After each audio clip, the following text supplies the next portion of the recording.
Hi everyone, this is Marwan. And I'm Dana. Today we're going to be speaking about why do we apologize in different ways. Okay, so what do you mean by different ways? Isn't it just I'm sorry and that's it? No, actually there are different ways of apologizing. If you think about it, some people express their apology differently. Okay, so last time we spoke about love languages. So the same writer, Gary Chapman, also spoke about apology languages. And he explained it by saying that everyone has a different way in which they prefer to receive an apology.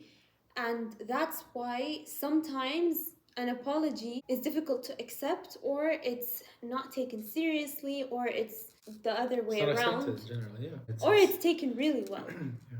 So why is this really critical? First of all, you only apologize when you're either in an awkward situation or in a really hurtful situation, or something happened between you and another person, whether it was your partner, your siblings, your children, your parents, your co-workers, your colleagues, and so on. And at the same time, apologies take a lot of courage. Some people don't even apologize. Like, some people just want to That's true. dismiss something even if you got really hurt. Yeah. So at the same time, you get to let go a bit of your pride, you show some dignity, you show your authentic self, whether it was a silly apology or a very minor apology or a really, really big one.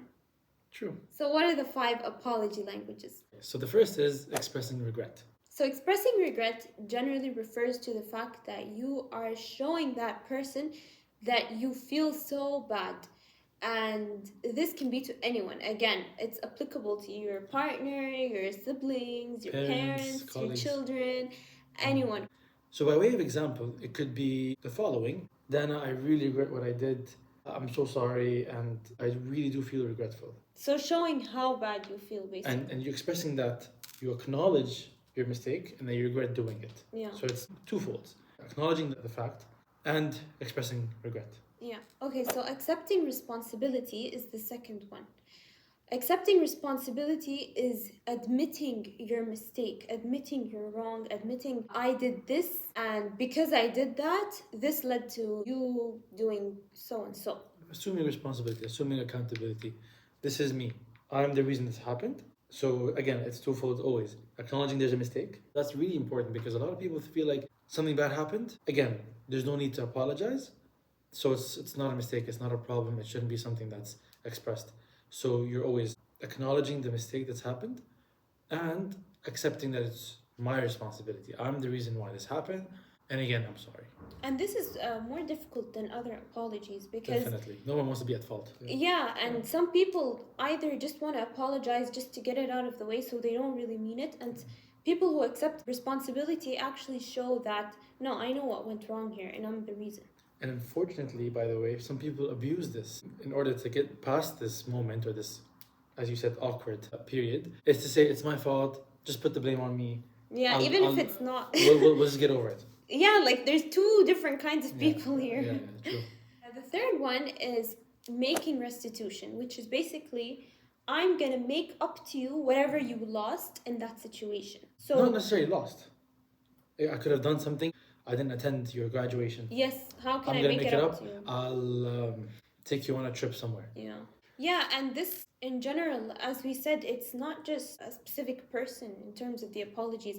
It can be at a restaurant, the waiter dropped your food and they say, okay, how can I make this up to you? I'll give you that meal for free, for example. That's making something up. So you're replacing or substituting the thing that they've lost or you've done a mistake for. I mean, obviously, it depends on the situation, Definitely. but it depends from person to person. Your language can differ according to the relationship or the instance that happened. Yeah. The fourth apology language is genuine repentance. It means when someone says, please forgive me, it always doesn't have to be begging, but it's just genuine, heartfelt, sincere. I won't do it again. I won't do it again. It's kind of related to the regret one. Yeah. But it's not, because it's repentance that I won't do it again. It's not like I regret doing it. No, I won't do it again. So it's, again, acknowledging mistake and assuming responsibility, I guess. And in the future. Promising Yeah. for future instances or references that I will not do it again. So it's almost like a promise, which is, I think, more actionable, solid. Yeah. It's a solid promise because he's going to be mindful next time. Yes, that's the difference between the first one, which is expressing regret, and this one. This one has an actionable aspect to it. And you are going to be held accountable because you expressed that. So now they are expecting you not to do it again. You will give them your trust. Yes, exactly. So sorry. So you're proving Their to trust. them like actions speak louder than words. Basically. Yeah. And the final language is requesting forgiveness. By way of example, not necessarily promising not to do it again. So it's not repenting. It's more of a, I made a mistake, forgive me, let's put this behind us.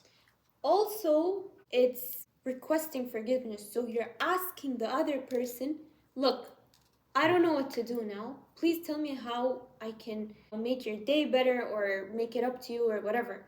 There is this aspect of hopelessness where, okay, I don't know what's going to make you feel better, so please tell me what it is. It's part of the requesting the forgiveness part, if that makes sense. And at this point, the ball is in their the court. ball is in their court. If they don't accept your forgiveness, or they give you their forgiveness, then you haven't rectified that problem. You're still in the situation, like there's no closure, basically. Yeah, he doesn't forgive you, or she doesn't forgive you. So now you have to ask for it again, or maybe you're gonna shift to another apology language, which suits them better. Exactly. It's very, very imperative that we know how the other person that we're seeking forgiveness from, or expressing our apology to, would like to receive apologies. Yes, so this is why it's important. A lot of times you actually see this happening, or it happens with yourself, like that person's apology doesn't come very genuine. So the question here, is it not genuine, or did it just not meet your expectations and apology language? Maybe that person really from the bottom of their heart they're apologizing, and sometimes in a situation someone's apologizing and they just say, okay, I'm sorry, all right, let's get over it and whatever. So they do it as like homework rather than genuinely wanting to make sure that you're over it and you're fine.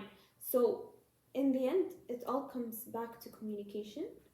And I genuinely find it very important that when someone is apologizing, I think they should check up on the other person after their apology and to just be like, okay, are we cool? Are you sure? Like, it depends on how big a deal it was. The situation was, yeah. I remember, this is funny, you might laugh. When we would get in an argument, and I'd apologize, when obviously it's not my problem. What, not your problem? So I would ask you, I'd say sorry. This is the problem with not apologizing. So I'd say sorry, and your instant reaction or reply would be, for what? Yes. So are you just saying that because you want me to? So that's the thing. So that's basically the essence of this discussion, is that you say sorry, you have to understand how the other person would like to be apologized to, and being genuine about it. So all these 5 languages, the key to that working, no matter what language it is sincerity and genuineness. Yeah. So what are you being sorry for? What are you not going to repeat in the future? So that's repentance. If you make it up to me, making restitution, what are you making up? You have to know what it is. You have to know what you're apologizing for. Unfortunately, it is something that we just throw around. Yeah. You know what I mean? Of course, some things don't need a full-on discussion. If I bump into you, I'm going to say sorry, and you'll understand that I didn't mean it. It's not a problem. So again, it depends from situation to situation and from person to another.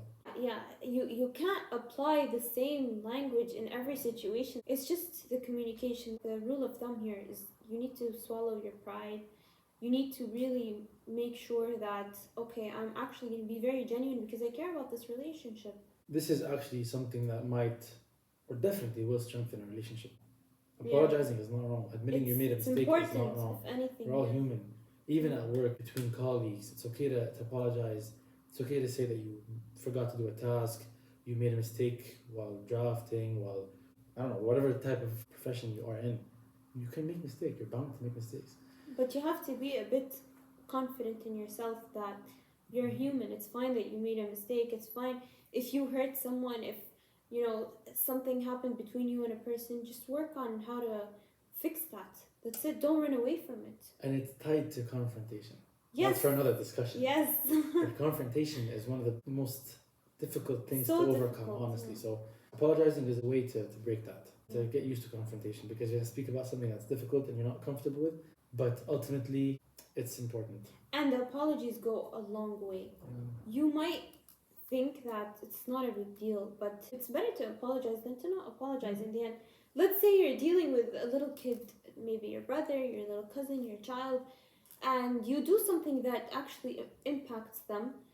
And you think it's not a big deal, but they're a child at the end of the day. It's better to tell them, oh, I'm sorry, to let them see that you acknowledged that something went wrong, other than just, ignoring that. And you never know if they got hurt or not. And in the context of children, teach them that it's okay to apologize.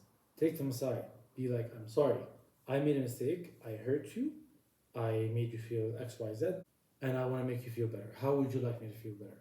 Do you want me to promise you I won't do it again? And maybe even with adults, you can ask them, how can I make this up to you? It's a mature way of handling things, basically. And by the way, I used to only ask you for what? Because I'm comfortable with you, but I can't do that with other people. Definitely, you're not gonna ask your colleague why you're sorry. Yes. It creates trust, by the way.